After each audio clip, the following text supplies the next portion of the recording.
He was broke, unemployed, living in his sister's basement with $32 in his account. But one used book from a thrift store flipped his entire life. 2 years later, he's running a 6-figure real estate company starting with just $5 he didn't even own. This is the story of Benji Moore, the book that recession-proofed his future. Benji Moore used to believe that if you worked hard, showed up on time, and kept your head down, life would eventually reward you. He wasn't chasing a mansion or a luxury car. All he wanted was stability. A 1-bedroom apartment in a quiet neighborhood. A reliable used car. Enough money left over at the end of the month to buy his niece a birthday gift or treat himself to a decent dinner on Friday night. But reality doesn't always respect effort. At 29, Benji had spent the last 6 years working at a regional warehouse in the outskirts of Indianapolis.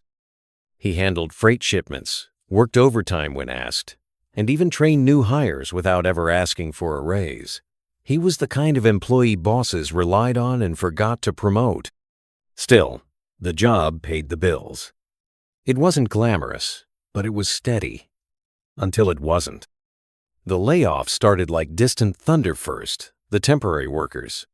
Then, the night shift. Rumors spread like wildfire. Some said the company was restructuring. Others said they were losing contracts.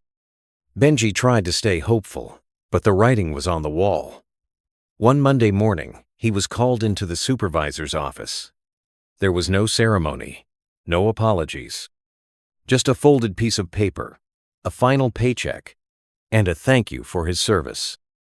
At first, he treated it like a forced vacation, a break he hadn't taken in years. He applied to jobs online, spruced up his resume, even reached out to old coworkers.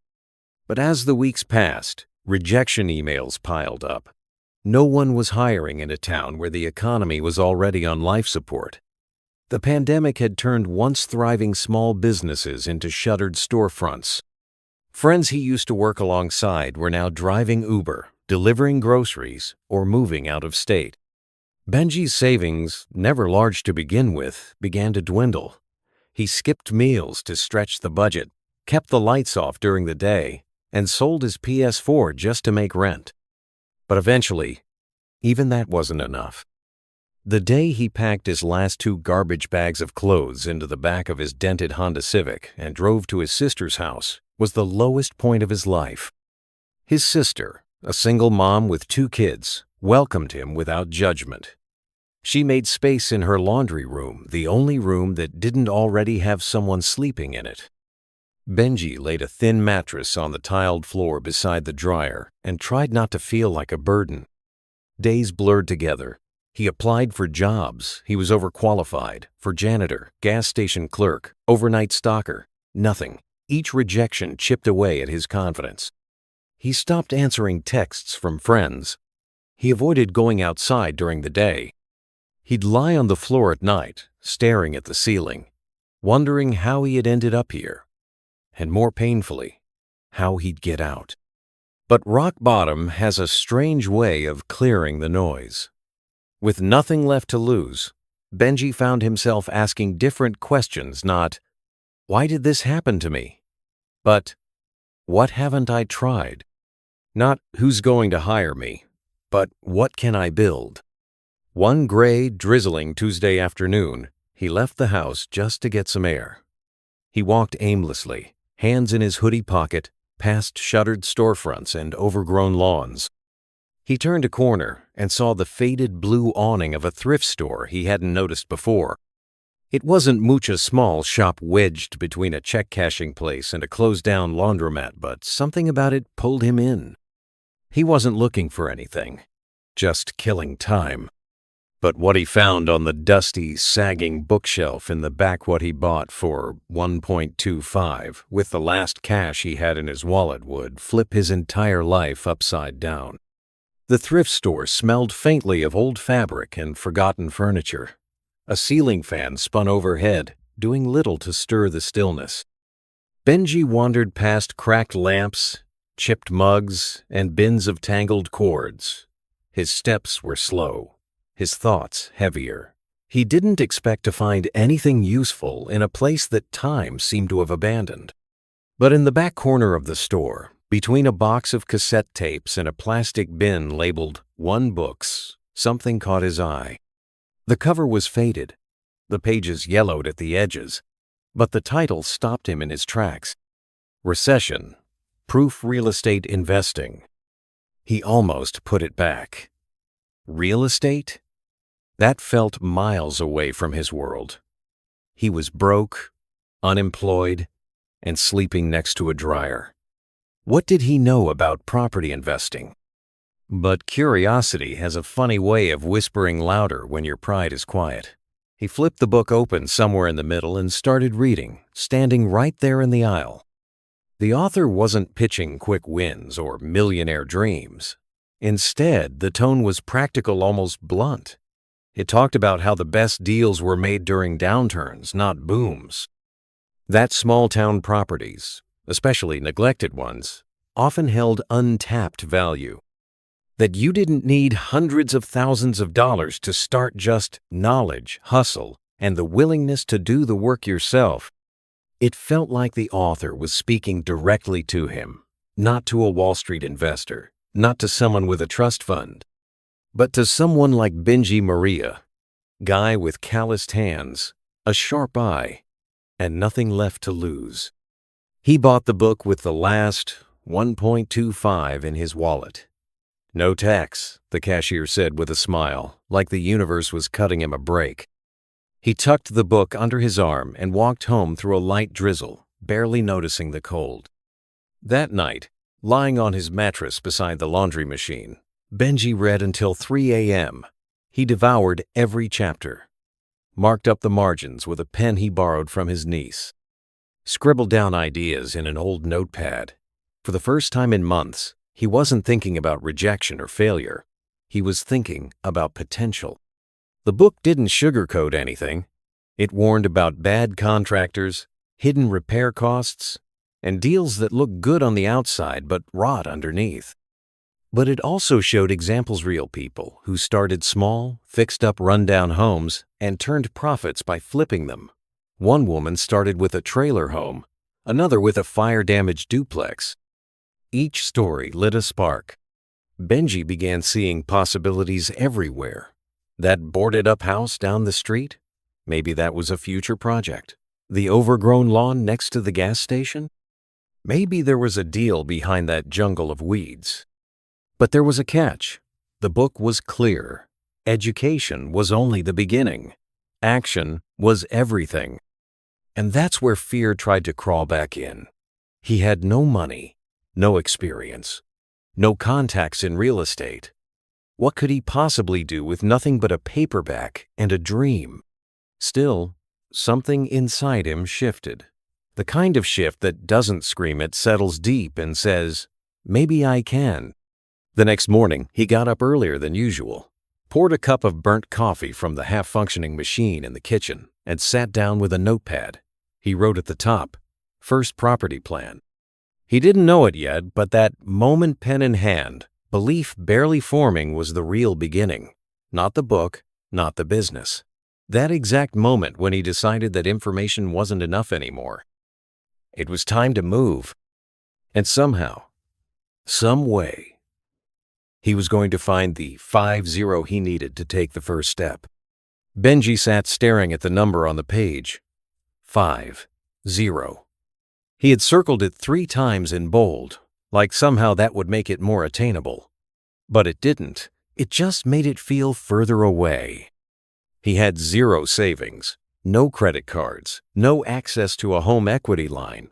He didn't even have a full-time job. To most people, the idea of starting a real estate investment journey in that situation would have sounded insane, maybe even reckless. But to Benji, it felt like the only thing left that actually made sense. The book had broken the process down. Find a distressed property under market value, budget for essential repairs, do the labor yourself wherever possible, and sell it fast. It emphasized speed and margin buy. Low, fix fast, sell smart. He had drive. He had time. He had absolutely nothing else. Benji spent the next few days walking neighborhoods most people avoided. He drove down dusty back roads and explored forgotten corners of rural Indiana places with peeling paint, broken fences, sagging porches. But instead of seeing decay, he saw opportunity. He saw inventory. He kept a notebook with pictures, prices, and phone numbers. Most listings were from private owners, and many had been sitting unsold for months. The homes were small, often less than 0 square feet, with weeds taller than the windows and roofs that sagged like tired shoulders. One day, he found it. A listing posted on a community bulletin board, handwritten, with a tear-off phone number tab at the bottom. It read, "House for sale. Needs work. 4200 oboe." Benji called immediately. A gruff older man answered. The property was a 2-bed, 1-bath ranch-style house on the outskirts of a town most maps didn't bother labeling. It had been inherited after his brother died, and he just wanted to be rid of it. "Cash buyers only," the man said. "No banks, no funny business." Benji drove out to see it the next morning. The house looked like it had been forgotten by time. The front steps were cracked. A shutter hung loose. Inside, the floors creaked. The kitchen smelled of mildew, and the bathroom sink dripped onto the cracked tile below. But structurally, it was intact. The foundation was good. The walls were straight. It needed elbow grease more than it needed cash. He could see it white paint, new floors, a small porch swing, maybe even a welcome mat. Someone's starter home, someone's comeback story. All he needed now was the money. He made a list of everyone he could possibly ask. His sister was out of the question. She was already giving him shelter. His friends were barely scraping by like he was. But there was one person, his Uncle Ray. Uncle Ray wasn't rich. He ran a towing service and had a reputation for being blunt, skeptical, and allergic to bad ideas. But he liked people who tried. Benji hadn't spoken to him much in recent years, but he remembered one thing Ray used to say at family gatherings. "You can't wait to get lucky. You gotta make luck nervous." Benji called him the next evening. No rehearsed speech, no fluff, just the truth. "Uncle Ray, I found a house for 200. I've read everything I can about flipping homes. I can fix it myself. I just don't have the capital to start. I'm asking if you'd loan me 50. I'll pay you back with interest every penny." There was a long silence on the other end. Benji held his breath. "You really think you can do this?" Ray finally asked. "I do," Benji said, "because I have no other choice, and I've never wanted anything more." Ray chuckled softly. "Damn. You sound like me when I bought my first tow truck." He didn't say yes right away. He asked questions about the house, the neighborhood, the resale value, the repair costs. Benji had answers. He had spreadsheets. He had comps. He had a plan. And 2 days later, Ray wrote him a check for 50. Benji didn't celebrate. He didn't post about it. He just stared at that piece of paper in his hand, heart pounding. This wasn't free money. This was borrowed faith, borrowed belief. And now he had to make it count. He called the seller, scheduled the paperwork, and paid in cash. No agents, no inspectors, just him, the seller, and the key to a house no one else wanted. Standing in the empty living room, the sun barely piercing through dusty blinds, Benji whispered to himself, "This is it. This is where everything changes." He didn't know how hard it would be. He didn't know how close he'd come to giving up. But he knew one thing for sure. The man who walked into that house would not be the same man who'd walk out. Benji stood in the middle of the living room, the floor beneath him stained with water damage and years of neglect. Dust floated through the air like slow-moving snowflakes, settling on broken blinds and forgotten countertops. The silence of the house was unsettling too still, too empty. But to him, It was filled with something louder than silence. Possibility. The day after closing the deal, he brought in a used toolbox he bought off Facebook Marketplace for $60. It was dented, scratched, missing 2 sockets, but it was his. He placed it on the warped kitchen counter like a soldier laying down his weapon. There was no contractor coming, no budget for labor, no extra hands. Benji was going to do it all himself. The first few days were full of blind confidence. He watched hours of YouTube tutorials every night. Videos with titles like How to Replace Subflooring Step by Step or Beginner's Guide to Installing Vinyl Planks. He made lists, took measurements, even bought a used shop vac from a guy who threw in a box of half-used nails for free. But it didn't take long for reality to slap him hard. Behind the drywall in the bathroom, he discovered black mold. The kitchen cabinets weren't just ugly, they were infested with mice. The electrical outlet sparked when he plugged in a power drill, and the back door wouldn't close unless you kicked a thard. There were days he just stood in the center of the room, holding a hammer and wondering where to start. He had no mentor, no crew, no backup plan. Every mistake cost time and money he didn't have. The mornings were cold. There was no heat, no insulation. He worked in 3 layers of clothes and fingerless gloves. At night, he went home sore, with splinters in his hands and bruises on his arms. He showered with borrowed shampoo at his sister's house, ate peanut butter sandwiches, and passed out before he could even finish reading another chapter of the book that started it all. But he kept going. When he couldn't afford to rent a dumpster, he borrowed a neighbor's pickup truck and made 5 trips to the landfill himself. When he didn't know how to install a toilet, he spent 6 hours watching tutorials and 3 more fumbling through it until finally it flushed.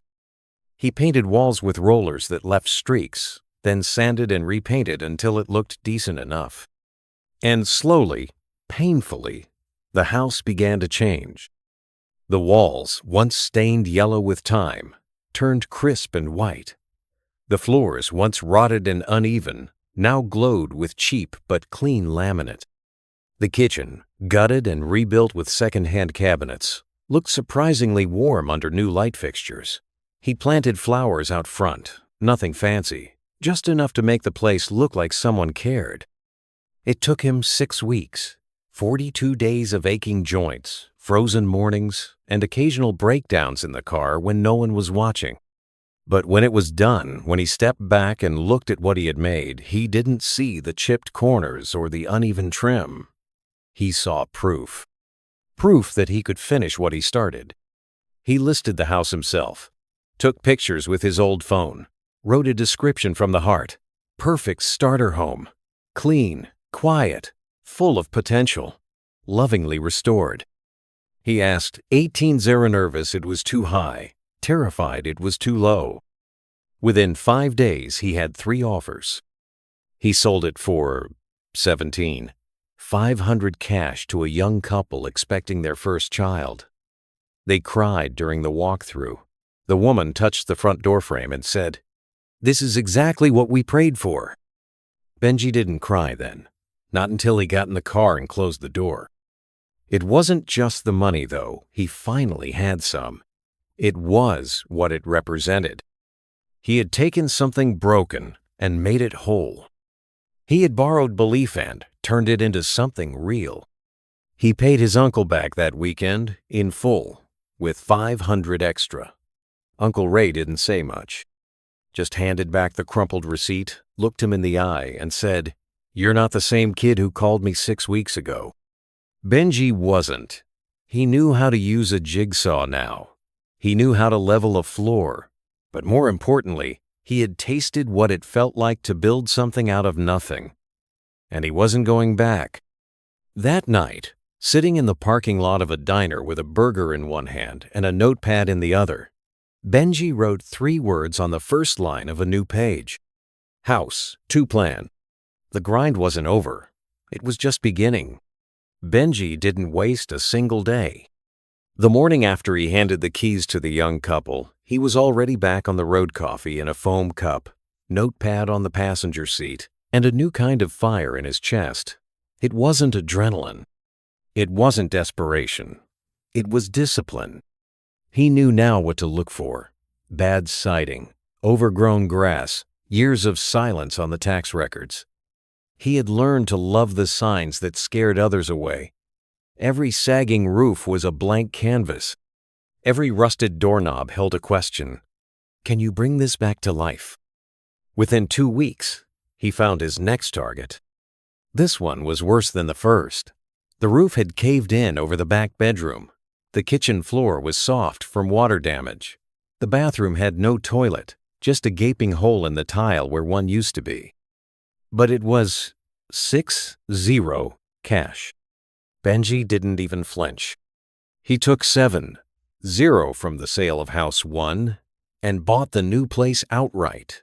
He kept the remaining 500 as a buffer and braced himself for a harder battle. This time, he worked smarter. He had learned the rhythm of a flip. Demo first, structure second, beauty last. He learned to plan supply runs before lunch, not after, because inventory at rural hardware stores ran out fast. He kept tools in better order. He bought a foldable workbench and labeled every screw size. He even taught himself to use free scheduling software to track daily progress. But what changed the most was the way he saw himself. He wasn't just surviving anymore, he was building. By week 5, he had replaced the roof with help from a local handyman he'd met on Facebook. The guy, Don, was a retired roofer looking for weekend work and liked Benji's hustle. They bartered. Benji helped Don set up an online marketplace for his handmade birdhouses, and in return, Don taught him to shingle like a pro. That flip sold for 23-0. This time, Benji didn't just pay bills, he reinvested. He bought used appliances in bulk from a hotel that was closing down. He stocked up on surplus paint. He found a contractor's auction 2 towns over where he scored 8 interior doors for the price of 1. Then came House 3. It had been abandoned for 3 years. The mailbox was stuffed with weathered coupons and eviction notices. The backyard was a jungle, but the bones were good, and the owner just wanted out. Benji offered 500 less than the asking price, but promised to close in 24 hours. Deal.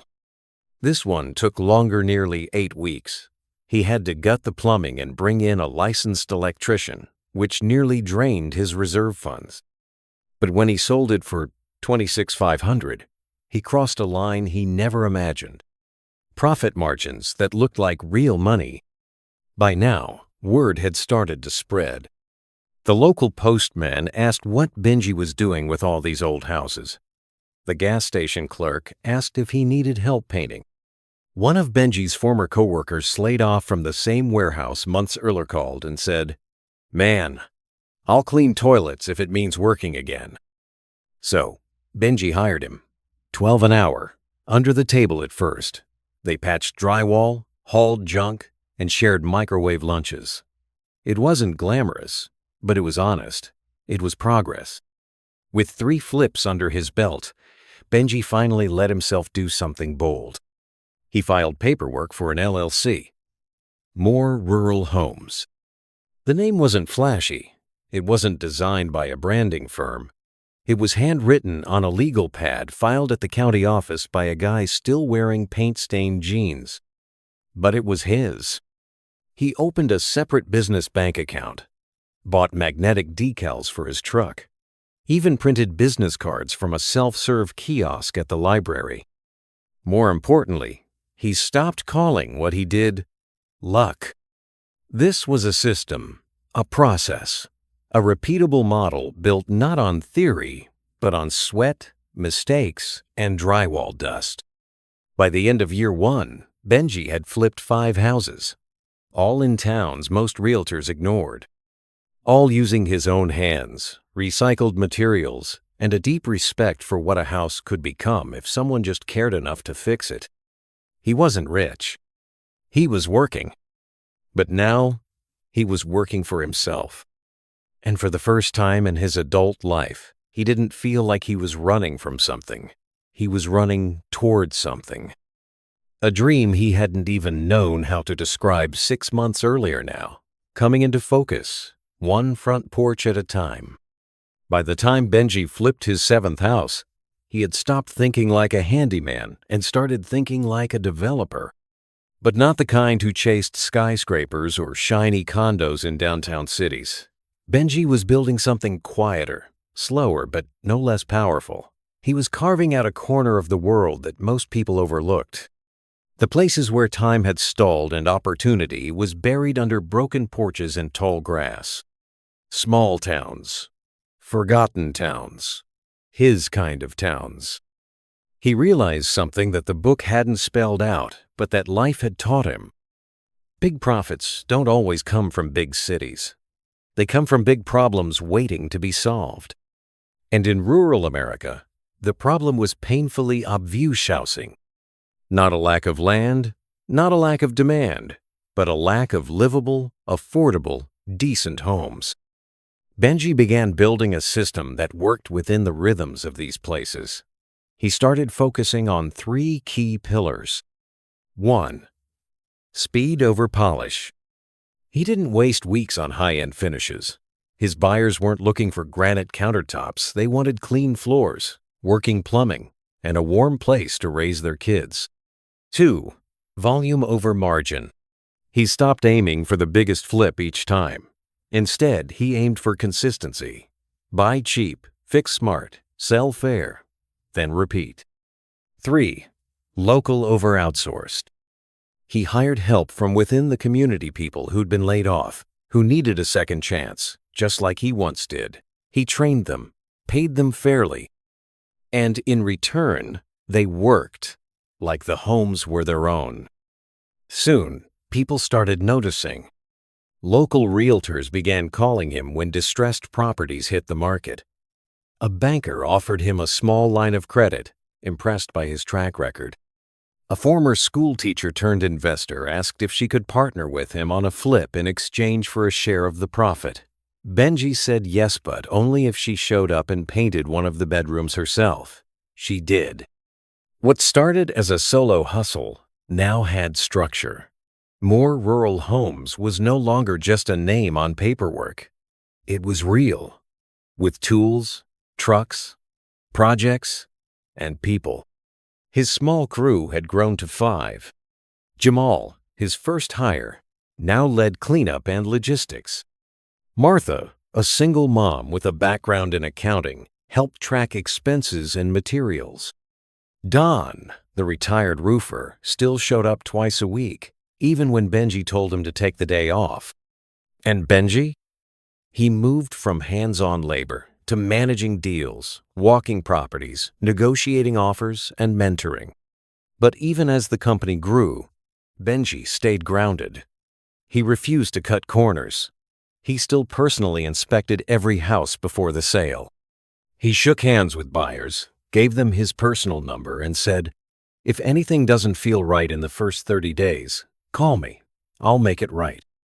And they did call sometimes. A leaky faucet, a jammed door, and every time, Benji showed up.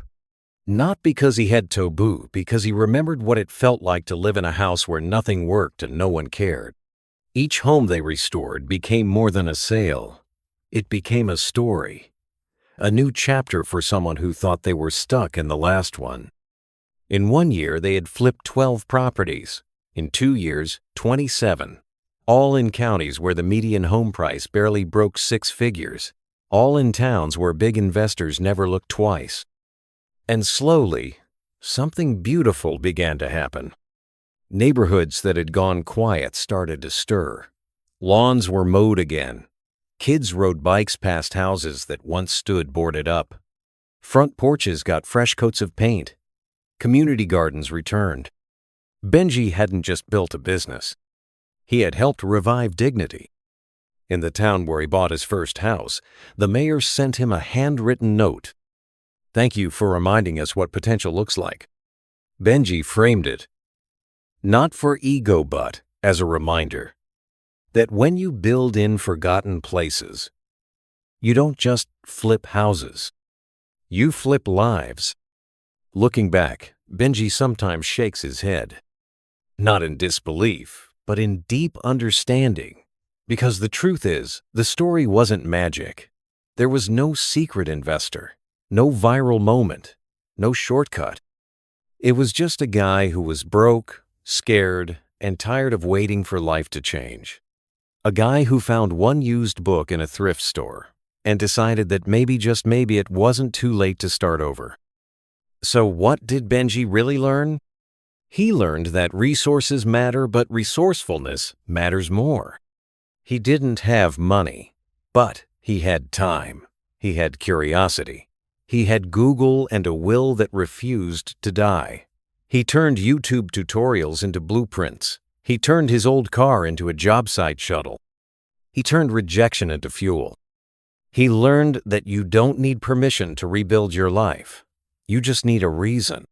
And for Benji, that reason was simple. He refused to stay broken. He also learned that flipping houses, at least the way he did it, isn't about real estate. It's about solving problems no one else wants to touch.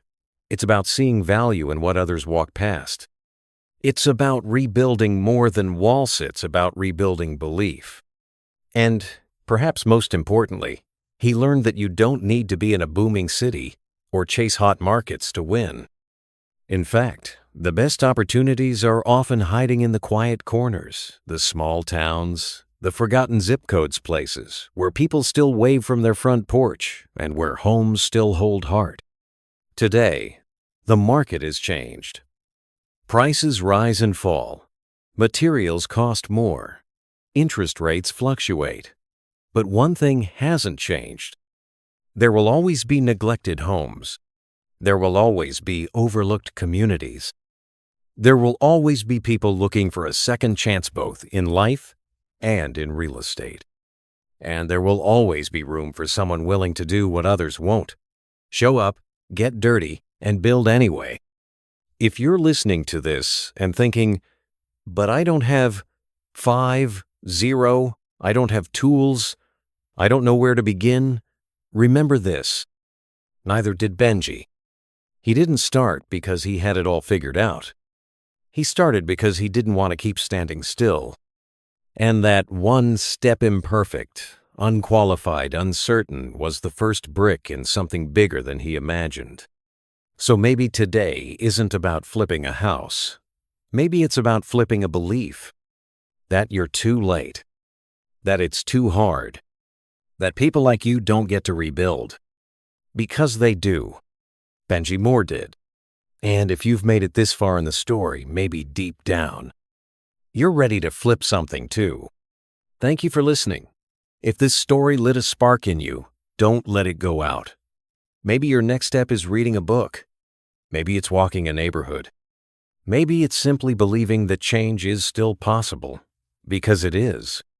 And sometimes all it takes is a worn-out house, a borrowed 5-0, and the decision to stop waiting and start building.